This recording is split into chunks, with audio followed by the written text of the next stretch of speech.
নমস্কার, আমি মৌমিতা।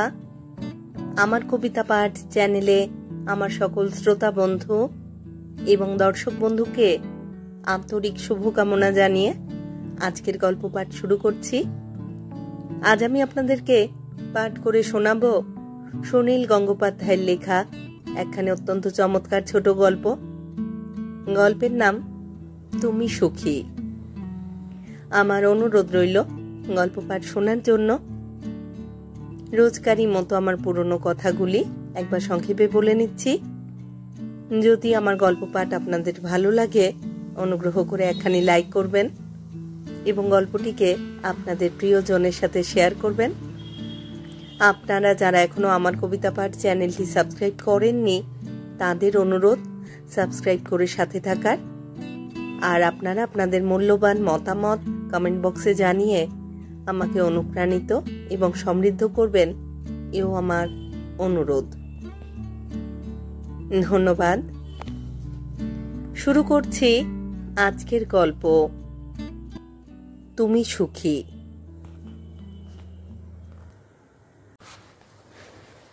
বাসে হঠাৎ দেখা, অনেকদিন পরে। অমিতার হাতে 2-3টি প্যাকেট। দোতলা বাসের একেবারে ভিতরের দিকে একটি মাত্র সিট খালি আছে। অমিতা সেখানে গিয়ে বসে পড়বার পর দেখল পাশের মহিলাটি ছন্দা। দুজনের মধ্যে ঝগড়া হয়নি কখনো, কিন্তু পরস্পরকে এড়িয়ে গেছে এর আগে। কলকাতা শহরে হঠাৎ কোথাও কোথাও দেখা তো হয়েই যায়। সমাজের একই স্তরের মানুষ ওরা দুজনে, একই রকম পরিচয়ের, সুতরাং গতিবিধি এবং রুচির মিল তো থাকবেই। সত্যজিৎ রায়ের সিনেমায়, ময়দানের সংস্কৃতি সম্মেলনে বা রবীন্দ্র সদনের কোনো অনুষ্ঠানে, কিংবা নিউ মার্কেটে কখনো কখনো অমিতা আর ছন্দা কাছাকাছি এসে গেছে, কিন্তু কেউ কারোর সঙ্গে কথা বলেনি।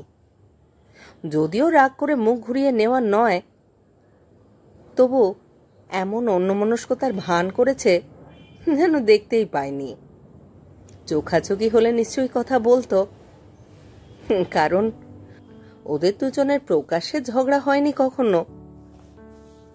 আজ বাসে পাশাপাশি বসে কথা না বলে পারা যায় না। প্রথমে দুজনেই অবশ্য একটু দ্বিধা করল, কে আগে কথা বলবে। অমিতার সুবিধে আছে, সে তার প্যাকেটগুলো নিয়ে ব্যস্ত হয়ে থাকতে পারে, সুতরাং ছন্দাই বলল, আরে অমিতা না? অমিতা দারুণ চমকের ভাব করে বলল, এ কি ছন্দা? উফ, কতদিন পরে দেখা। এতদিন কলকাতাতেই ছিলি? অমিতার কথার মধ্যে এমন একটা সুর আছে যেন সে ছন্দার জন্য ব্যাকুল হয়েছিল। অনেকবার খুঁজেছে তাকে। মাত্র 1.5 মাস আগে যে কলা ভবনে রবিশঙ্করের সেতারের অনুষ্ঠানে মাত্র দুটোরও সামনেই ছন্দাকে দেখেছিল, সেইটা গোপন করে যায়। ছন্দা বলল, বা আমি আবার কলকাতা ছেড়ে কোথায় যাব? তুই কোথায় ছিলি এতদিন? তোর তো বার্তাই নেই।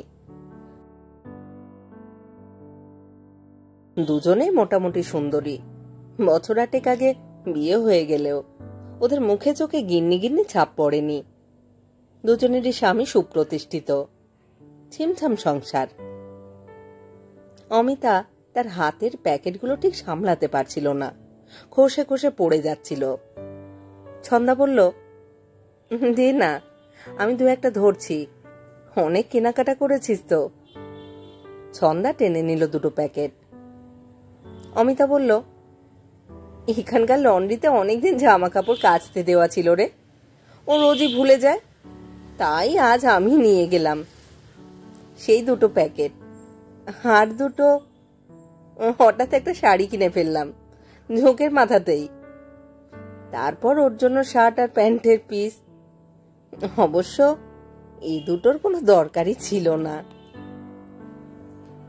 ছন্দার মুখে চোখে যে ভাবটা ফুটে ওঠে, সেটার ভাষা হলো, শাড়িটা খুলে দেখব? নতুন শাড়ি কিনলে দেখতে চায় না এমন কোনো মেয়ে আছে নাকি?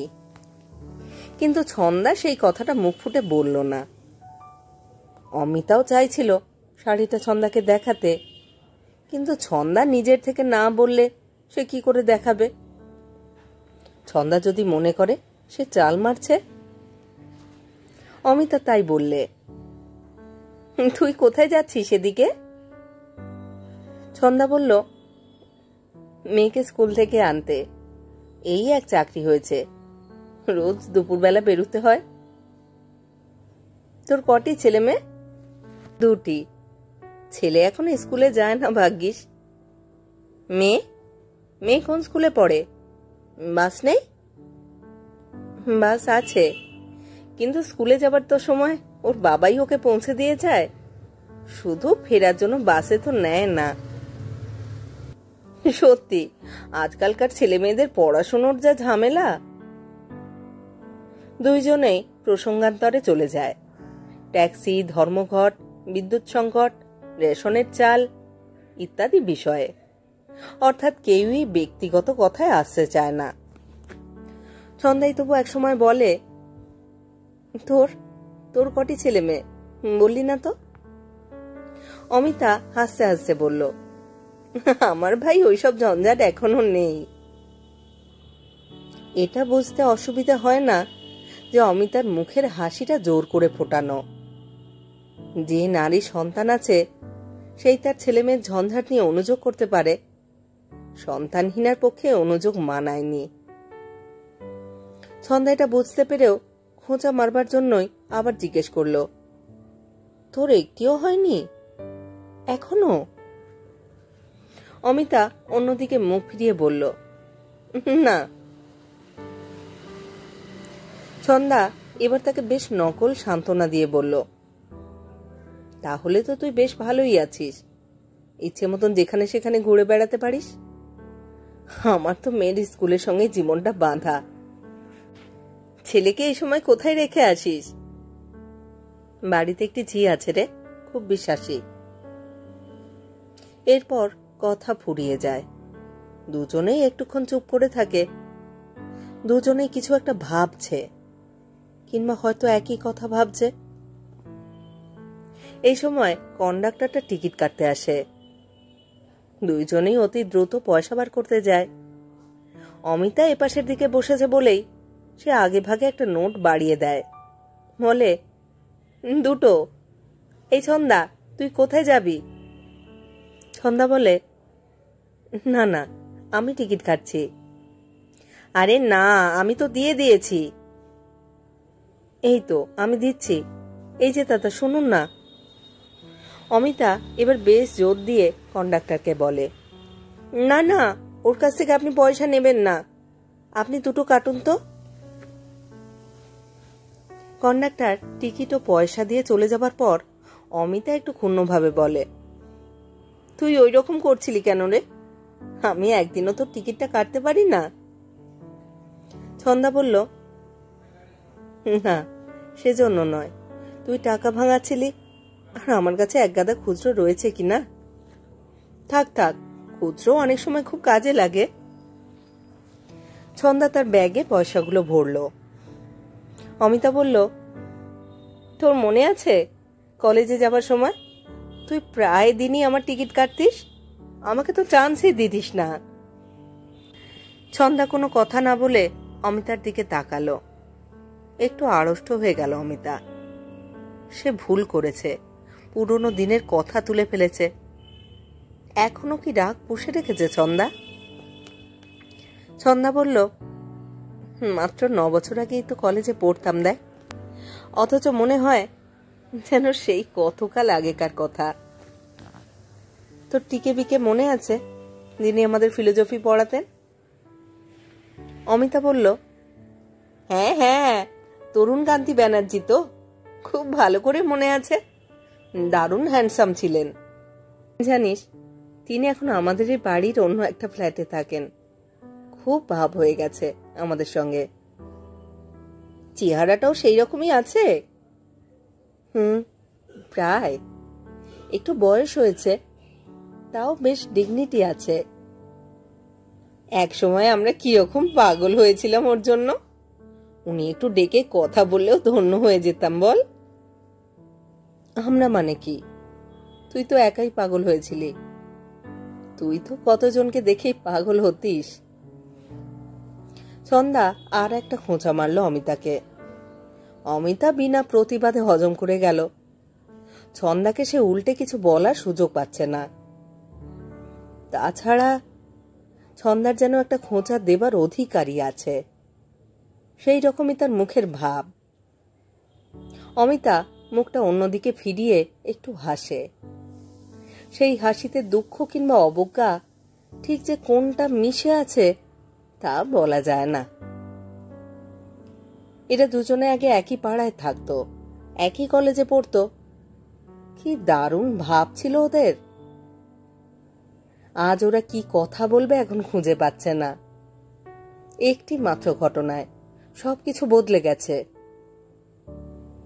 অমিতাই আড়ষ্ট বোধ করছে বেশি। ছন্দার দিকে সে ঠিক মতন তাকাতে পারছে না। অমিতা আবার বলল, তোর মা মানে মাসিমা কেমন আছেন?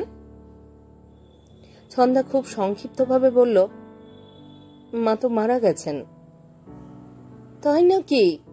কবে? গত বছর। তাই নাকি? ইস। অমিতার মুখ থেকে বেরিয়ে যাচ্ছিল, ইস, আমাকে একটা খবর পর্যন্ত দিসনি। কিন্তু ঠিক সময় সামলে নিয়েছে। সে তো নিজে থেকে একবারও ছন্দার মায়ের খোঁজ নেয়নি। এই 8 বছরে একবারও যায়নি ছন্দাদের আগেকার বাড়িতে। অথচ কলেজ জীবনে ছন্দার মা কত ভালোবাসতেন অমিতাকে, ঠিক নিজের মেয়ের মতনই ভালোবাসতেন। অমিতা খুব কম বয়সেই মাকে হারিয়েছে, তাই ছন্দার মাকে ঠিক মায়ের মতন দেখত। অমিতার ইচ্ছে করতে লাগলো ছন্দার গলা জড়িয়ে আগেকার দিনের মতনই আবার গল্প করে, কিন্তু তার আর উপায় নেই। একটা ঘটনাতেই বদলে গেছে সবকিছু।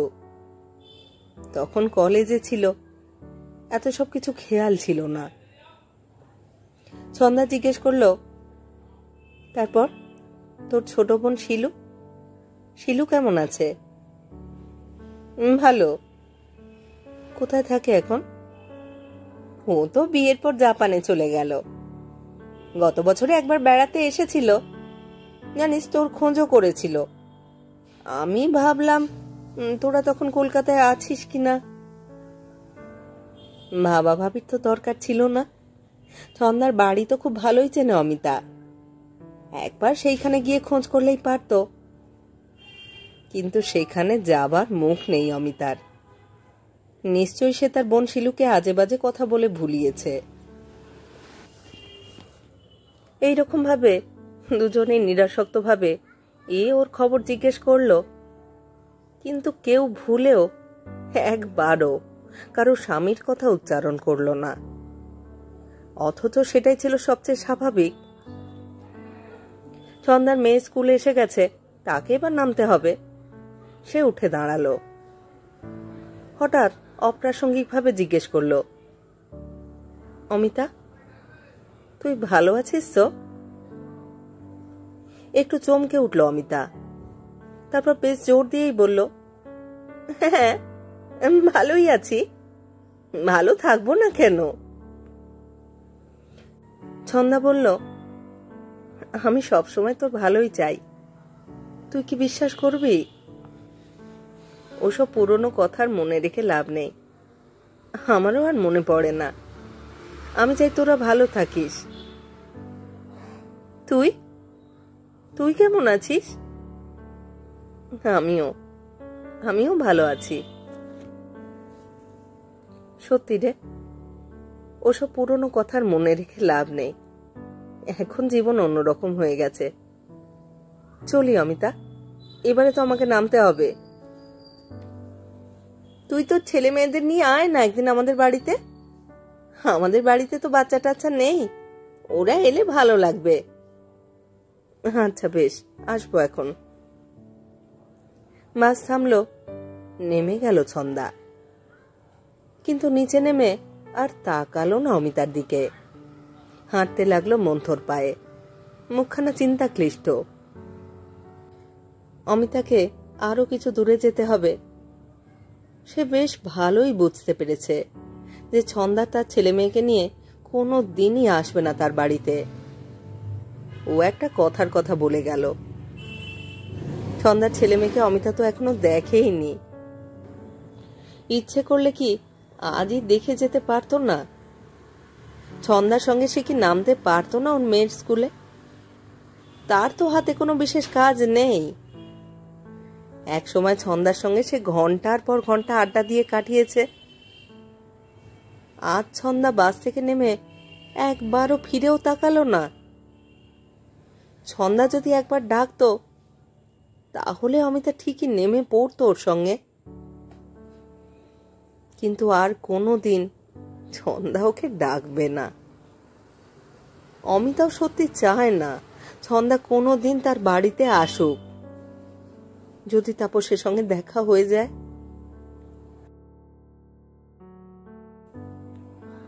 তাপস ছিল ছন্দার বন্ধু। ছন্দার বাড়িতেই অমিতার সঙ্গে তার প্রথম আলাপ।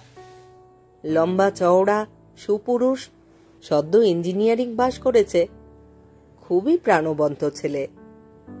সকলেই জানত ছন্দার সঙ্গে তাপসের বিয়ে হবে। ছন্দার বিয়ে পরীক্ষার আর 3 মাস বাকি, তারপরেই বিয়ে। হঠাৎ একদিন সব ওলট পালট হয়ে গেল। এক বৃষ্টি ভেজা সন্ধেবেলা হঠাৎ তাপস এলো অমিতার বাড়িতে। উদ্ভ্রান্ত চেহারা, কঠোর স্বরে বলল, অমিতা, একটা কথা চেপে রেখে আমি কয়েকদিন ধরে খুব ছটপট করছি, কিন্তু আর চেপে রাখতে পারছি না। সেই কথাটা কি আপনাকে বলতে পারি? অমিতা চমকে গিয়েছিল। তাপসের এরকম কি কথা থাকতে পারে তার সঙ্গে? তবুও সে ক্ষীণ গলায় বলেছিল, বলুন। তাপস আর ভূমিকা করেনি, সোজাসুজি দৃঢ়ভাবে বলেছিল, আমি ছন্দাকে ভালোবাসি না, আমি আপনাকেই ভালোবাসি। আমি ছন্দাকে ছোট করছি না, সে খুব ভালো, তাকে আমি শ্রদ্ধাও করি, কিন্তু আমি আপনাকে ছাড়া কাউকে ভালোবাসতে পারবো না। আপনাকে দেখার পরদিন থেকেই। এটা একটা অসম্ভব কথা। অমিতার প্রাণের বন্ধু ছন্দা, তার কাছ থেকে সে কি তাপসকে কেড়ে নিতে পারে? সে প্রবলভাবে আপত্তি জানিয়েছে, কান্নাকাটিও করেছে, তাপসের সঙ্গে দেখা করা বন্ধ করেছে, কিন্তু কিছুতেই তাপস হার মানেনি। তাপসের প্রবল পৌরুষ উড়িয়ে দিয়েছে সবকিছু। সে বলেছে, দয়া মায়া স্নেহের সঙ্গে ভালোবাসার কোনো সম্পর্ক নেই অমিতা। ভালোবাসার কি কোনো যুক্তি আছে? আমি ছন্দাকে ভালোবাসতে পারিনি, অমিতাকে ভালোবেসেছি। তার মধ্যে অন্যায়টা কি আছে? আস্তে আস্তে অমিতার মন বদলে গিয়েছিল। এর আগে তার কাছে এমন ভাবে কেউ তো ভালোবাসার কথা বলেনি কখনো। তাপসের মতন এইরকম একজন পুরুষ এমন কিছু দেখেছে তার মধ্যে যা অন্য কোনো মেয়ের মধ্যে নেই। এই পুরুষকে দূরে সরিয়ে দিয়ে সারা জীবন সে কি নিয়ে থাকবে?